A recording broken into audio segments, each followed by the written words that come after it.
সার্জিসের শতাধিক গাড়ি বহরের শোডাউন নিয়ে দুদিন ধরে সোশ্যাল মিডিয়ায় চলছে বিতর্কের ঝড়। সেই বিতর্কে এবার নতুন করে ঘি ঢাললেন সার্জিসেরই নিজ দলের যুগ্ম সদস্য সচিব তাসনিম জারা।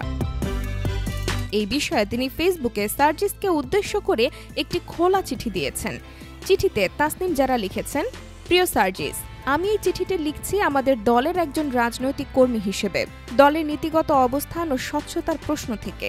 সম্প্রতি তোমার নিজ জেলায় শতাধিক গাড়ির একটি বহর নিয়ে প্রবেশ করায় জনগণের মনে যৌক্তিকভাবেই কিছু প্রশ্ন তৈরি হয়েছে।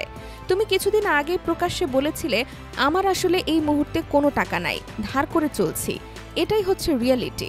আমার পকেটে মানিব্যাগও নেই।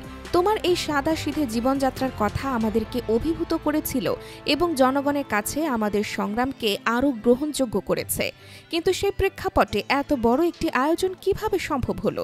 এর অর্থায়ন ও ব্যবস্থাপনা কিভাবে হয়েছে তা নিয়ে মানুষের মনে প্রশ্ন আসাটা স্বাভাবিক।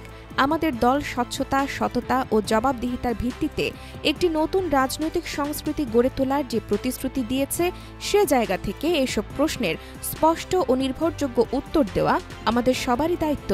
আমি আশা করি বিষয়টি তুমি আন্তরিকতার সাথে বিবেচনা করবে এবং জনগণের সামনে একটি গ্রহণযোগ্য ও পরিষ্কার ব্যাখ্যা তুলে ধরবে। এতে জনগণের কাছে দলের ভাবমূর্তি আরও শক্তিশালী হবে বলেই আমার বিশ্বাস। শুভেচ্ছান্তে জারা আপু।